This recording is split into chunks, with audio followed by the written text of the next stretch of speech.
Boa tarde.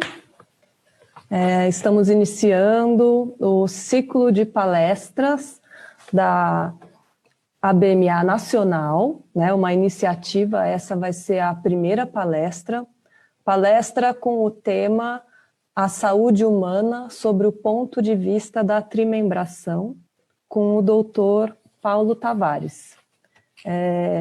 E estamos aqui também com a diretoria executiva da ABMA Nacional, com a Heloísa Oliveira, a Luciana Antonioli e o doutor Paulo Tavares.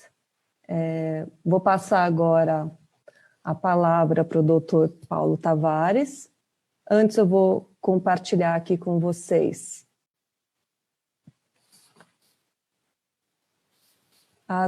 a iniciativa é da Associação Brasileira de Medicina Antroposófica e todas as regionais.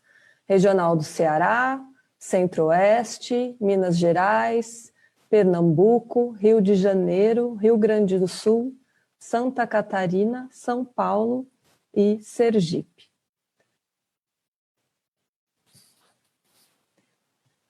E aqui estão todos os contatos para que vocês também encontrem na sua região a ABMA, as páginas e os contatos.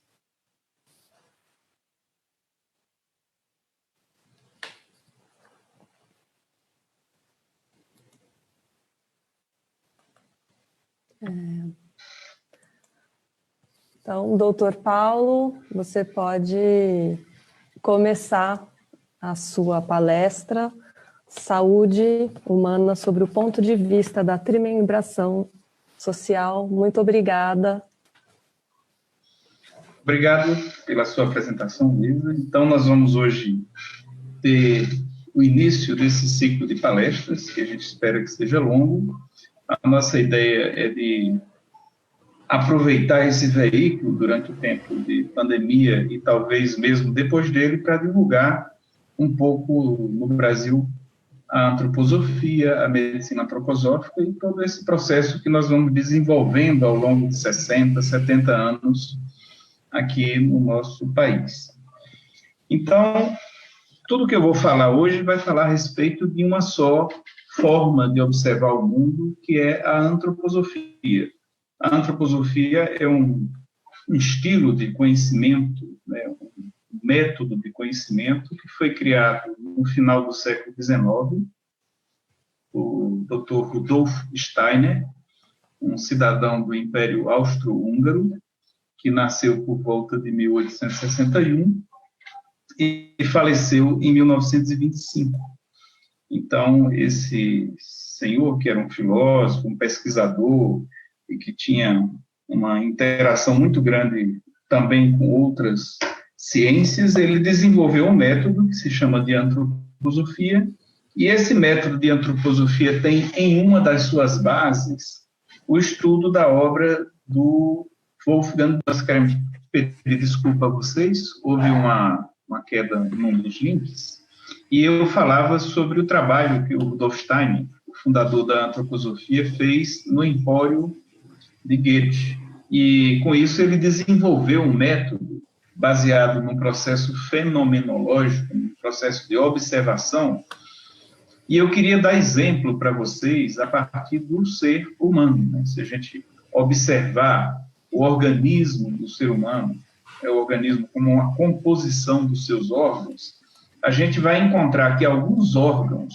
em nosso organismo humano vão estar voltados mais para uma função de nos dar consciência do mundo, né? Se a gente pensar assim, os órgãos sensoriais, né, principalmente, são os órgãos pelos quais o mundo chega até nós, e também o nosso sistema nervoso central, que é quem vai decodificar esse mundo para a gente. Então, uma parte do nosso organismo, principalmente a parte que fica na nossa região superior, se a gente puder assim falar sobre a cabeça, né, é uma parte do organismo que funciona com órgãos que são muito voltados para trazer para a gente aquilo que está acontecendo no mundo, né? Tanto ele traz aquilo que está acontecendo no mundo, porque é através dos meus sentidos que eu tomo consciência do mundo, como também no meu sistema nervoso e na minha psique, eu tomo consciência de mim mesmo e dos meus processos internos. Ao passo que outra parte do nosso organismo, se a gente pensar no abdômen principalmente, a gente vai ver que lá tem uma grande quantidade de órgãos que não estão voltados para o processo da consciência. São órgãos que trabalham na mais profunda inconsciência. Então, por exemplo, se eu pego um alimento e como alguma coisa, né, eu tenho consciência desse alimento até que ele seja deglutido. Uma vez deglutido, a não ser que eu coma algo muito quente, né, que saia me queimando o esôfago, o que não é recomendável, eu perco completamente a consciência daquilo que está acontecendo com o organismo e com o alimento lá dentro, sendo que esse organismo tem uma sabedoria própria em fazer a digestão, e esses órgãos vão ser os órgãos que vão elaborar, a partir das substâncias que a gente se alimentou, eles vão elaborar aquilo que vai ser os nossos nutrientes e aquilo que vai reparar os nossos órgãos. Então, se a gente puder pensar, fazer uma imagem, né? Porque dentro da antroposofia a gente trabalha muito percebendo imagens, né? Percebendo processos e percebendo forças que atuam. Então, se a gente pensar no homem cabeça, a gente vai ver que no homem cabeça atuam forças de consciência, atuam forças que me fazem pertencer ao mundo, entender o mundo, trazer o mundo para dentro de mim. E se a gente pensar no homem abdômen, se a gente puder localizar como um homem abdômen a priori, a gente vai pensar num homem que traz o mundo também, traz o mundo a partir do alimento, mas ele vai formar, através do alimento, aquilo que é o nosso anabolismo, ele vai formar aquilo que são as substâncias que vão reparar os nossos órgãos. Então, se a gente puder falar grosso modo, a nossa cabeça ela vai, através das funções de consciência, ela vai sempre trabalhar desgastando um pouco o nosso organismo. Toda vez que a gente pensa, toda vez que a gente toma consciência, toda vez que a gente está voltado para o mundo da consciência, a gente está causando algum estrago, alguma espécie de degradação da substância orgânica que nós temos, e é por isso que a gente chega a um ponto de cansaço, que todo dia a gente tem que dormir, a gente tem que perder a consciência, porque se a gente ficar consciente, a gente perde completamente a saúde. Então, os processos de consciência são processos que desgastam, ao passo que os processos da inconsciência, que são os processos do sono, e os processos que acontecem em nosso metabolismo, são processos reparadores. Se a gente não tivesse o nosso metabolismo trabalhando diuturnamente para reparar aquilo que a gente desgasta, a gente teria uma vida muito doentia e uma vida muito curta. Então, a gente vai ver aí surgir uma espécie de polaridade, né? Um polo do ser humano, que é o polo abdominal, que na antroposofia a gente chama de sistema metabólico, locomotor, que a gente agrega também os membros a esse sistema, que é um polo que está responsável por um processo de anabolismo, um processo de fazer com que as substâncias sejam formadas para que possam reparar os danos que a gente causa por ter o processo de consciência. E na cabeça, a gente vai ver órgãos onde a consciência é intensa, mas a atividade orgânica é um pouco rebaixada. A gente pode pensar assim, se a gente pegar, por exemplo, o nosso olho é um órgão, ele é vivo, óbvio, mas a quantidade de vitalidade que a gente tem no globo ocular é muito diminuída, porque qualquer aumento de vitalidade aí iria atrapalhar a função da visão. Então, eu tenho que ter meu olho completamente limpo, a córnea quase como uma membrana que é viva, mas já está no limiar da vida ali, e todo o processo do olho vai ter que ter um rebaixar né, na função metabólica, para que eu possa observar o mundo através dos raios luminosos que entram nele, né?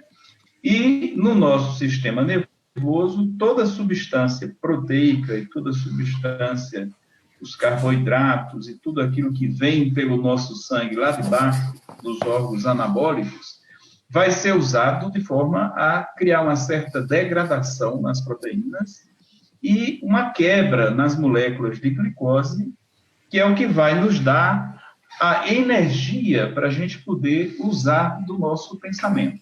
Então, a gente trabalha dentro da medicina antroposófica com esse conceito de polaridade, um homem que se regenera e anaboliza a partir da alimentação e do sono o tempo inteiro, um homem que é desejoso, né, no seu corpo, que tem esse prazer, né, de dormir, de comer, de repor essas substâncias, e o homem também que é um homem desejoso pelo mundo e desejoso pela consciência. Tanto a gente gosta de parar de ter consciência e dormir, como também a gente gosta de acordar e começar a ir para o mundo.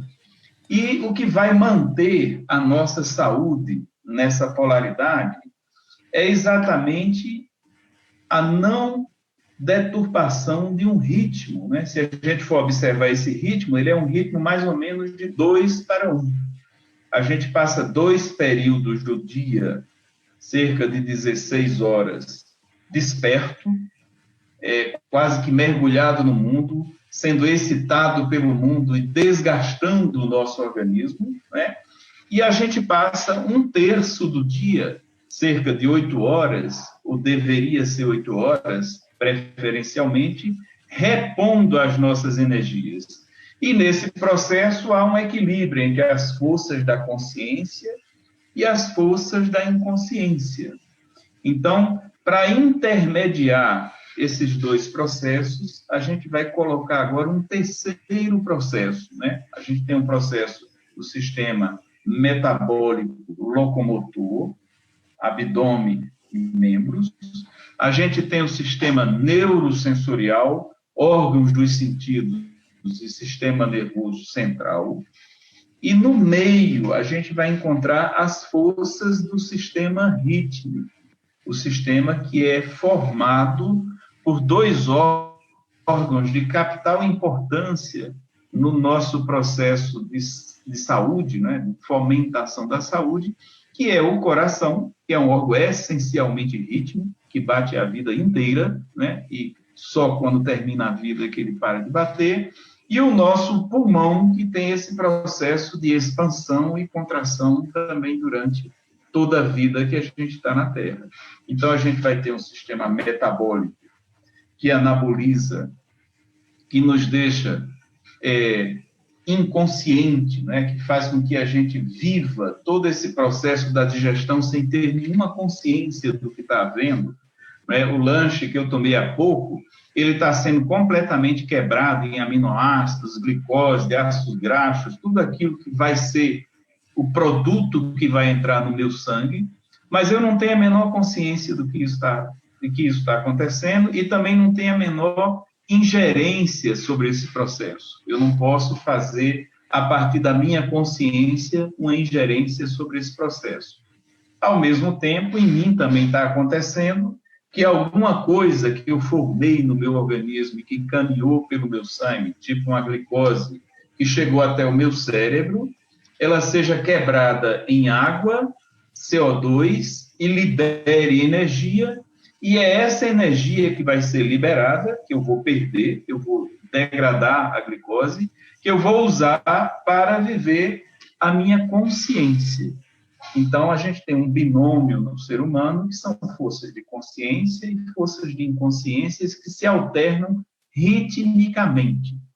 E se a gente for perceber o fenômeno mais de forma anatômica, a gente vai ver que existe um certo processo muito distinto nas forças que formam a nossa cabeça, né, e as forças que formam o nosso abdômen. As forças que formam a nossa cabeça são forças de naturezas centrípetas. É como se tudo fosse muito condensado na nossa cabeça. A nossa cabeça, ela é quase que uma estrutura completamente materializada, né? A gente não tem muito movimento nos órgãos da cabeça.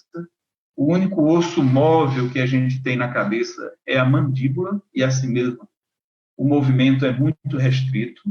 Os outros ossos são todos colados, né? Todos travados um no outro, a gente não tem articulações móveis. A cabeça tem um formato extremamente esférico, né? A cabeça tem esse formato bem esférico.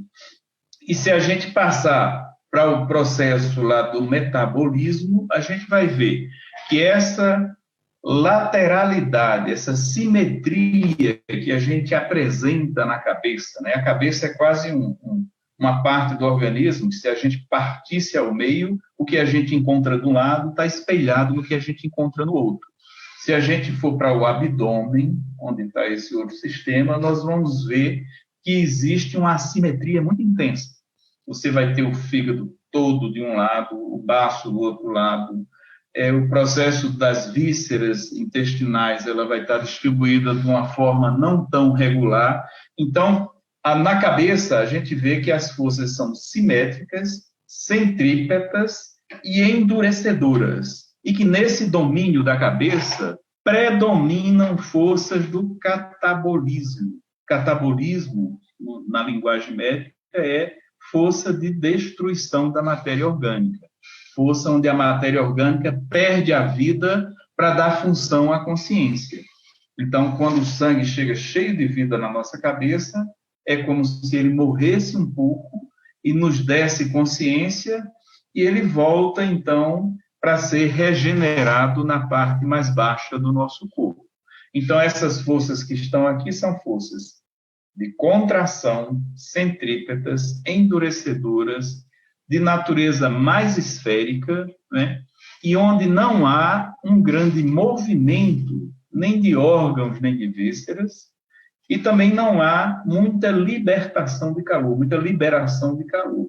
As reações químicas que acontecem aqui, elas não são tão intensas em produzir calor. Se a gente for para as forças do nosso abdômen, a gente vai ver que existe uma inversão. O nosso abdômen e o nosso processo metabólico é, por natureza, um processo centrífugo, né? A gente joga fezes para fora, joga urina para fora, joga suor para fora. As forças que dominam, que predominam no metabolismo são forças de natureza centrífugas. A simetria, que na cabeça é tão bem feita, onde um lado da cabeça representa mais ou menos um espelhamento do outro lado, no abdômen ela se perde completamente. O movimento das vísceras é intenso. Nós temos peristaltismo 24 horas por dia, o tempo inteiro, né? Então, o movimento nessa região metabólica é muito intenso.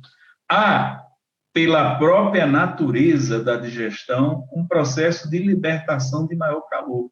Nosso abdômen é um pouco mais quente do que a nossa cabeça, né?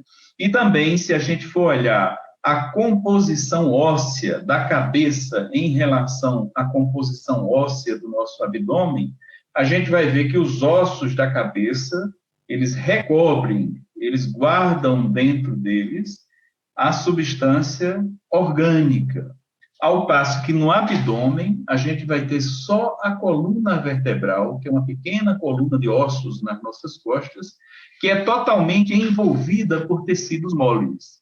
Então, a gente observa fenomenologicamente que há uma espécie de antagonismo, não só na função entre as forças da cabeça e as forças do abdômen, mas também até na própria representação anatômica. Há uma espécie de antagonismo. Sempre a gente vai pensar nesse antagonismo como um antagonismo complementar. Mas para resolver esse antagonismo, a gente teve que ter a presença dessas forças do ritmo. Porque quando o meu coração entra em sístole, né, quando ele se espreme, ele está como se reproduzindo as forças de contração da cabeça. Quando o meu coração entra em diástole, ele se expande, ele está como que reproduzindo as forças que vêm do meu abdômen. E esse processo de equilíbrio de sístole e diástole é que vai manter a minha saúde por toda a eternidade, por toda a vida, toda a eternidade da minha vida biológica, óbvio, né? Porque toda vez que houver um predomínio de uma força de expansão ou de uma força de contração, eu vou cair no terreno da enfermidade. Então, se a gente for olhar o sistema rítmico, ele vai ser justamente uma junção dessas forças. O nosso tórax, ele começa no gradil costal mais ou menos esférico, né? Como é a nossa cabeça, mas ele vai abrindo e expandindo como é o nosso abdômen. A gente vai ver um gradil que é fechado, mas não é tão sólido, tão duro igual a nossa cabeça. Ele é um gradil que apresenta as costelas, mas tem um lugar onde é o músculo que cobre. Então, vai ter uma interseção de forças. O processo de saúde humana, a vida como um fenômeno, ela é essencialmente dependente do ritmo. A gente pode até dizer que a gente não pode ter vida se não tiver água e luz solar. Isso também é quase uma verdade absoluta, embora a gente saiba que existe a vida em lugares abissais onde não tem luz, e também saiba que existe a vida em desertos que chove muito pouco. Mas duas coisas que são importantíssimas para a vida é a água e o processo da luz solar. Mas tem uma coisa que a gente não se dá muito conta, que é a coisa mais importante para manter a nossa vida é um eterno equilíbrio entre essas forças de morte, metaforicamente falando, né? Essas forças que estão matando a nossa substância orgânica, e essas forças que estão rejuvenescendo, que estão formando substâncias novas. Esse equilíbrio, ele é um equilíbrio muito tênue, e toda hora a gente vive uma espécie de harmonia, onde a harmonia se dá através de pequenas desarmonias. Toda vez que eu me alimento, eu sobrecarrego o meu sistema metabólico. Toda vez que eu como muito bem, a minha capacidade de ter consciência diminui. Eu acho que todo mundo já teve aquela sonolência pós-prandial, né? Você come uma comida bastante gostosa, você come um pouquinho mais e vai te dar um certo torpor. E todo mundo já viveu também uma ideia que é mais ou menos assim: perto da hora do almoço, você está com a mente extremamente clara e resolvendo tudo. E daí você come e parece que você emburrece um pouco, fica meio difícil de pensar. Então, toda vez que eu como, eu estou desequilibrando um pouco o meu sistema, porque até que a digestão se faça totalmente, eu estou com uma pequena enfermidade, entre aspas, acontecendo no meu metabolismo, que meus órgãos do metabolismo estão dando conta de trabalhar com toda aquela substância que é externa a mim, porque o alimento que eu como não pode entrar no meu sangue, porque eu tenho sangue de natureza humana, então a carne que eu comi não é humana, o vegetal que eu comi não é humano, e o pouco de sal que eu comi na comida também não é humano, então a digestão é justamente tornar esses organismos humanos. Eu vou dar um pouco de trabalho para o meu sistema metabólico, e quando eu dou esse trabalho para o meu sistema metabólico, as minhas forças de consciência diminuem um pouco. Se alguém já fez jejum por algum tempo, já praticou alguma prática de jejum, seja religioso ou por algum outro motivo, vai ver que chega um ponto do jejum que a gente desperta, né, uma clareza do pensar muito grande. É como se toda a energia que a gente tivesse, ao invés de ser usada para digerir, porque digerir dá muito trabalho, a gente pensa que digerir é fácil, mas digerir é um trabalho muito grande para o organismo, essa energia ela é revertida para o pensar, e a clareza do pensar aumenta um pouco. Então, a gente vai ter o sistema neurosensorial, órgãos do sentido e sistema nervoso central, o sistema metabólico locomotor, né? e a gente vai ter no meio o sistema rítmico. A gente pode dizer, a grosso modo, que o nosso sistema neurosensorial é a fonte daquilo que a gente tem como uma função psíquica do pensar, né? A gente pensa com o corpo inteiro, mas a gente concentra as forças do pensamento mais na cabeça. A gente pode dizer que a gente tem como fonte do nosso sentir o nosso peito. A gente sente com o organismo inteiro, mas é no peito que o processo do sentimento ecoa com maior força.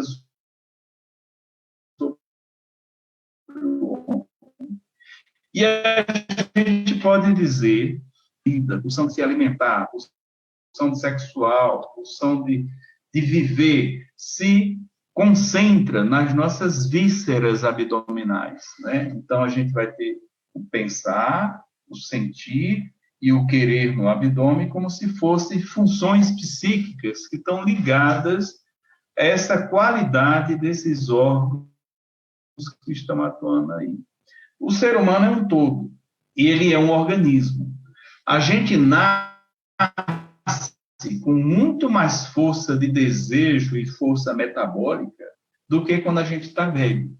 Fazer uma criança parar um querer, uma criança com fome, chorando para mamar, é uma força, é um desejo imenso que ela tem, porque ela é um próprio ser abdominal, ela está vivendo bem nessa inconsciência, ela não tem a consciência. Um senhor já mais velho, já com mais idade, é muito mais fácil para ele usar mais das forças do pensar para diminuir um pouco esses desejos. E nesse binômio, né, desejo, consciência, vontade, consciência, é que caminha biograficamente a evolução do ser humano. A gente nasce puro desejo e queria eu que todos os seres humanos fossem assim, mas alguns seres humanos vão desenvolvendo forças da consciência, e essas forças da consciência é que libertam uma função muito importante do psiquismo humano, que é o altruísmo, né?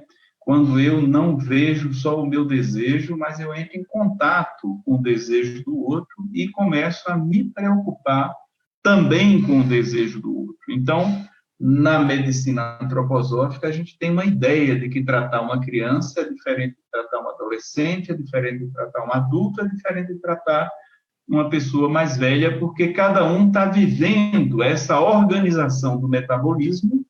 Se você pensar num bebê, ele é todo cheinho, ele é todo barriguinha, ele é cheio de voltas, de dobrinhas, cheio d'água, e a consciência é muito abafada, o bebê quase não tem consciência, né? Se você pensar num ancião bem maduro, ele é todo concentrado, ele é todo enrijecido, ele é todo chupado, ele é seco, mas a forma de consciência, às vezes, está bastante desenvolvida, né? Então, o que são enfermidades? Qualquer enfermidade que aconteça com o ser humano diz respeito a um desequilíbrio nessa polaridade. Quando o sistema rítmico já não é forte o suficiente para equilibrar essas forças, de forma que haja uma compensação entre forças do metabolismo e forças da consciência, você vai ver o acontecimento daquilo que se chama como doença ou enfermidade. Muitas vezes, essas enfermidades, elas ficam só num campo funcional. Às vezes você acorda meio mal-estar, não está conseguindo pensar bem, não dormiu bem, e aquilo ao longo do dia o próprio organismo vai resolvendo. Mas uma sequência de dias em que isso for acontecendo, isso vai deixando uma espécie de resto no organismo, e isso vai provocar o que a gente chama depois das doenças da terceira idade, ou doenças do metabolismo, síndrome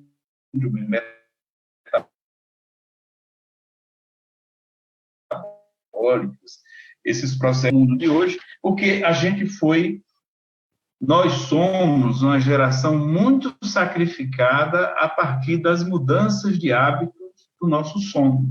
Os nossos ancestrais, essa hora, já estavam se preparando para dormir. e dormiam 8, 9 horas, pela comodidade da luz elétrica e todo o processo de excitação, né, que vários aparelhos eletrônicos nos dão possibilidade de trazer, né, filme, leitura e tudo mais, a gente foi perdendo um pouco as forças de metabolismo e foi ficando mais ressequido na vitalidade. A vitalidade do ser humano moderno não é tanta, né?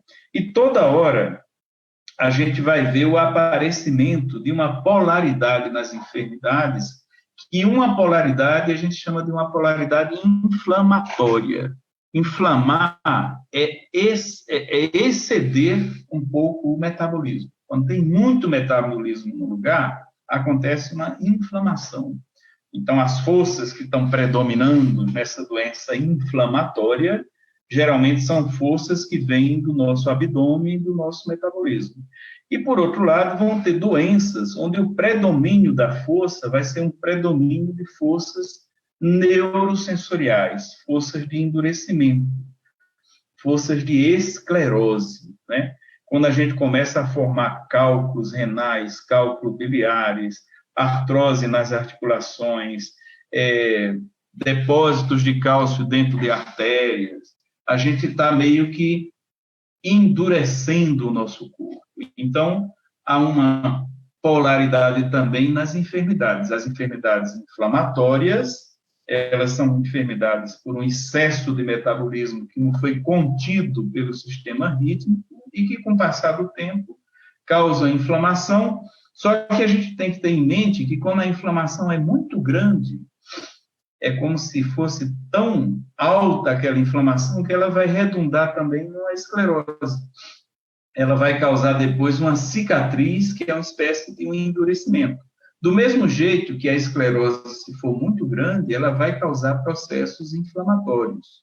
Se alguém tem um bico de papagaio, né, que é uma protuberância de um osso, com o tempo, aquilo também o organismo vai querer curar aquilo com a força oposta.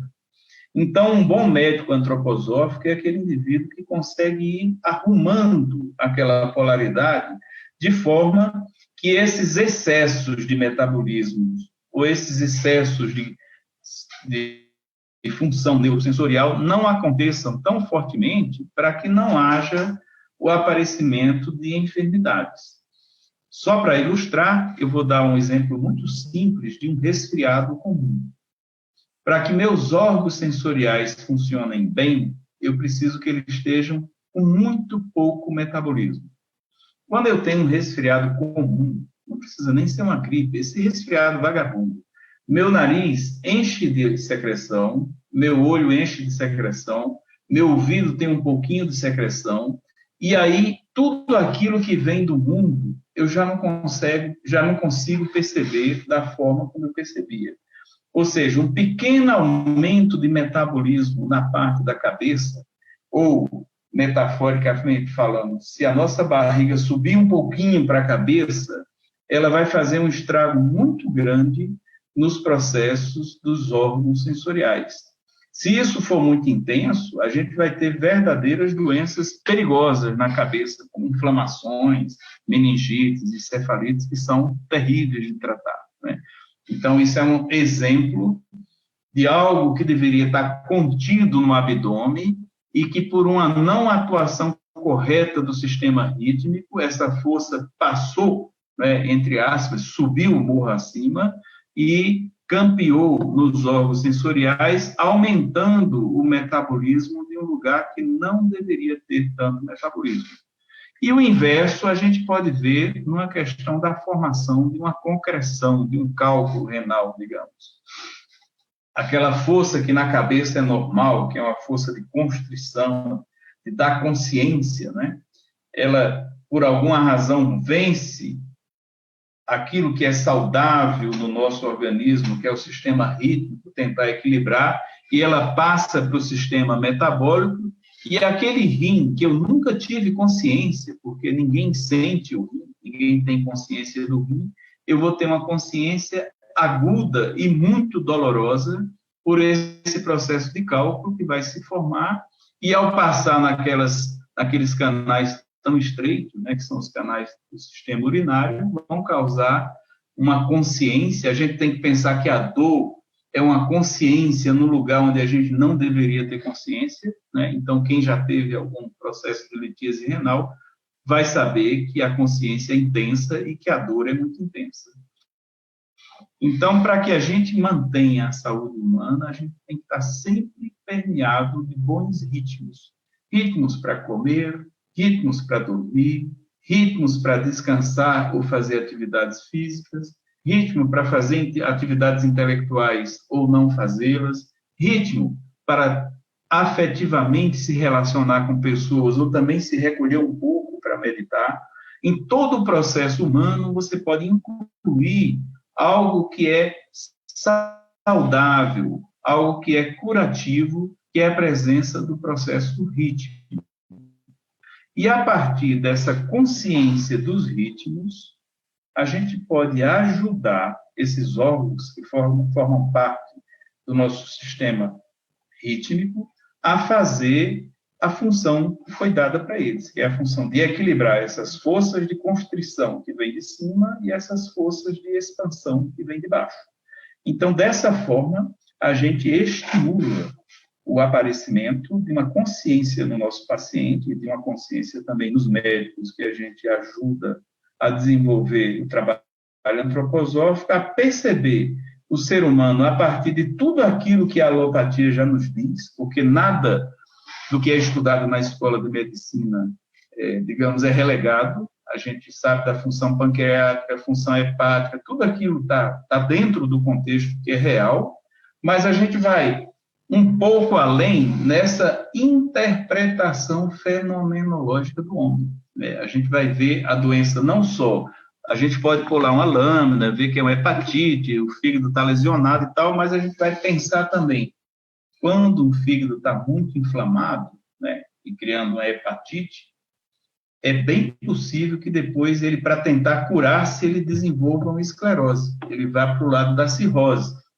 Então, não é uma medicina que contrarie o sistema natural. Todos nós somos médicos, formados na escola, temos especialidade, só que a gente usa esse processo fenomenológico para ampliar o nosso diagnóstico, ampliar no sentido da gente ter outras visões e usa medicamentos que possam recompor esse equilíbrio, esse ritmo ou essa harmonia perdida.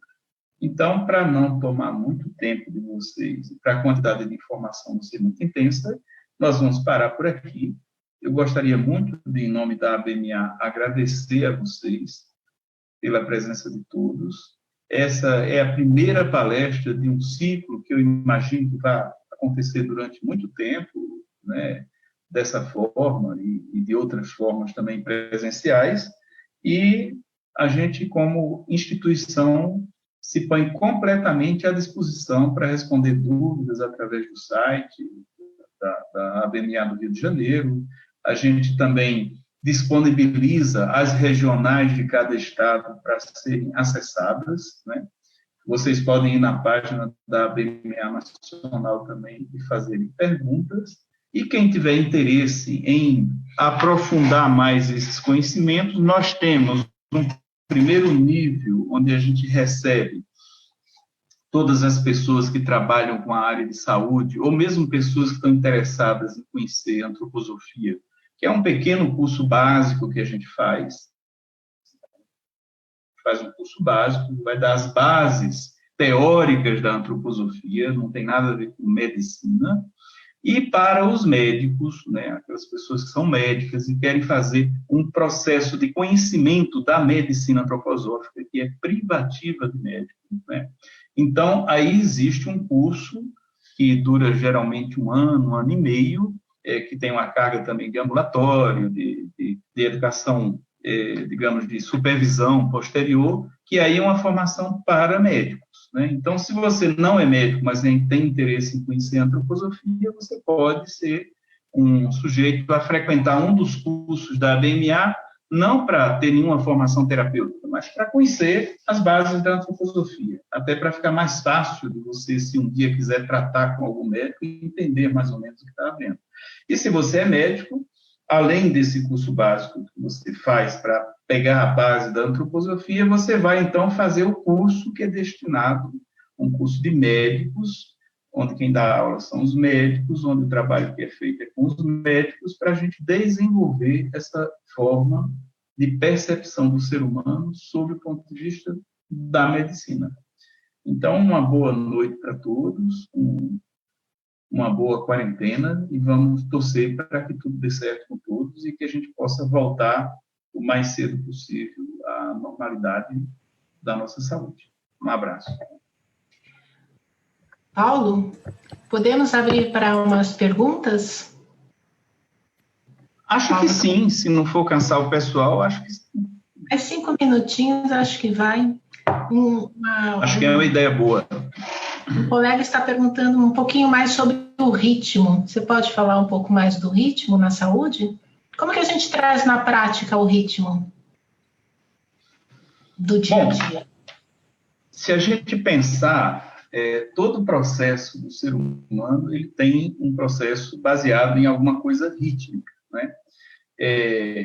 A gente acorda, geralmente a gente acorda, e a maioria das pessoas acorda com uma certa vontade de comer, né? Assim, é como se a gente tivesse, durante a noite, feito uma reparação no organismo como um todo, né? A gente reparou tudo aquilo que estava faltando no organismo, e isso provoca uma vontade de comer, né?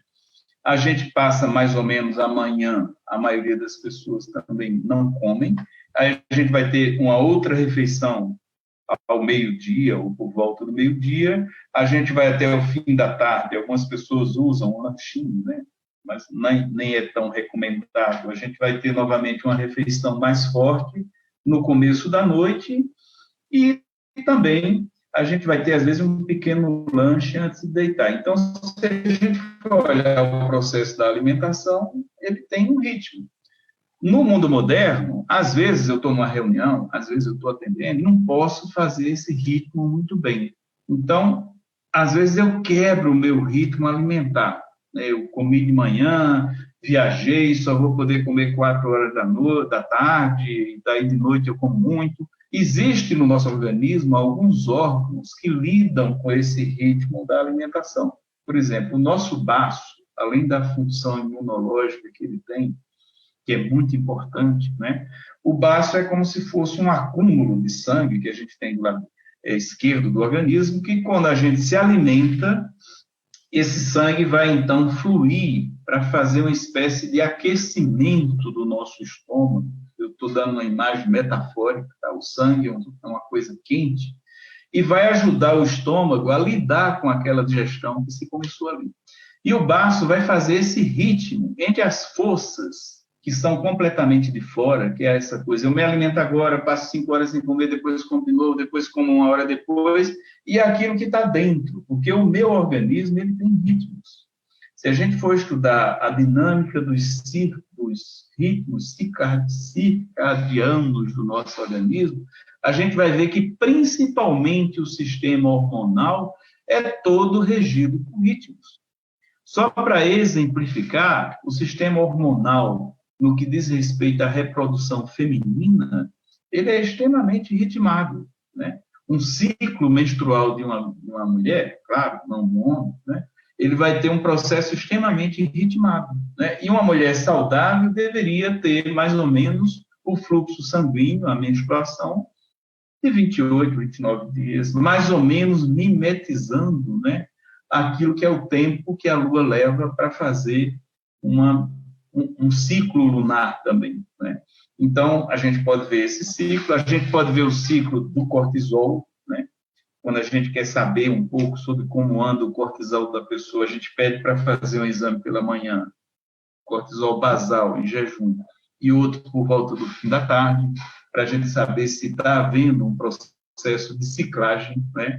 É importante a gente ver os processos de ciclagem no sono, né? O sono é uma coisa extremamente rítmica, e cada vez a gente pode mais instituir.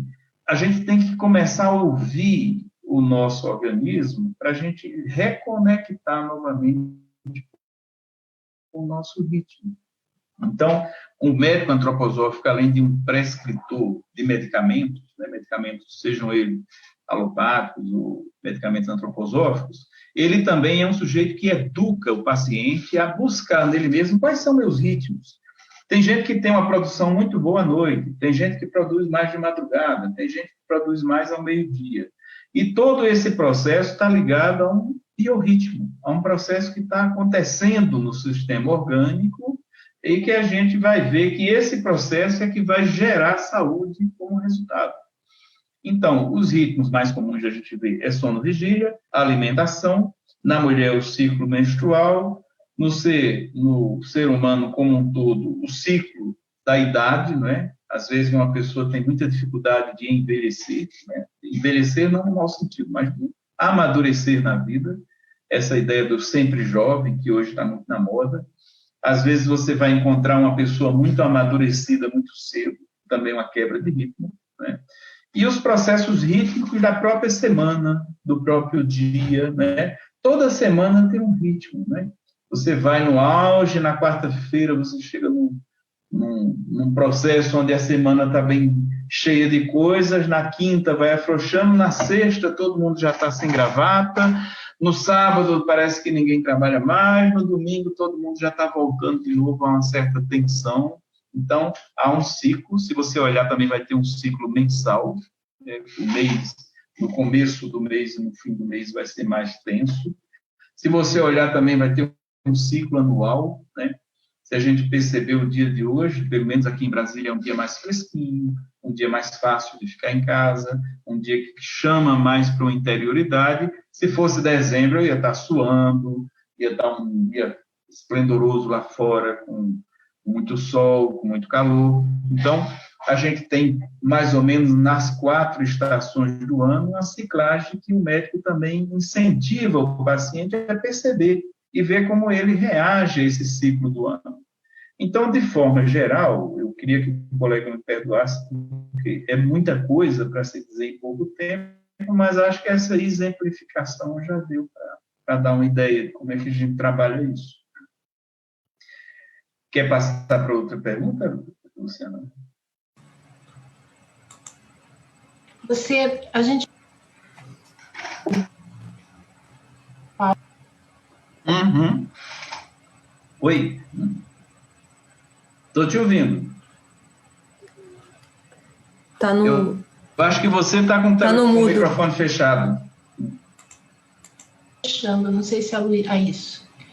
Uma indicação de leitura, teremos uma que seja palatável e mais... Olha, tem um livro que é bom para todo mundo que quer se aproximar da antroposofia. Um livro muito simples, muito bem feito, que traz uma visão bem geral da antroposofia, que não é da área médica. É um livro que chama Noções Básicas da Antroposofia. A antroposofia tem a área da medicina, tem a área que é voltada para a pedagogia, tem a área que é voltada para a agricultura, tem a área que é voltada para artes, quer dizer, são várias coisas dentro da antroposofia. Para conhecer a antroposofia, eu acho que o livro Noções Básicas de Antroposofia, do Dr. Rudolf Lanz, professor Rudolf Lanz, que é vendido na editora antroposófica, ele é uma boa entrada na antroposofia, né? Para livros mais voltados a quem é médico, né, eu acho que existe um livro de um colega nosso que é muito interessante. Ele chama Medicina Antroposófica, um paradigma para o século XXI. É de Dr. Wesley Aragão. E ele também, porque a editora antroposófica ela é como se fosse um grande portal para vender os livros da antroposofia. Então, Medicina Antroposófica, um paradigma para o século XXI, Dr. Wesley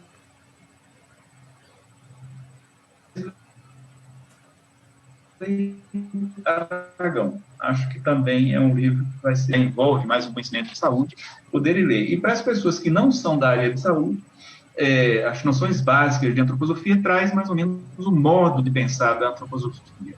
Um livro do fundador da antroposofia que eu acho interessante para quem quer aprofundar já mais um pouquinho, é um que tem um nome, até um nome paradoxal, chama Teosofia.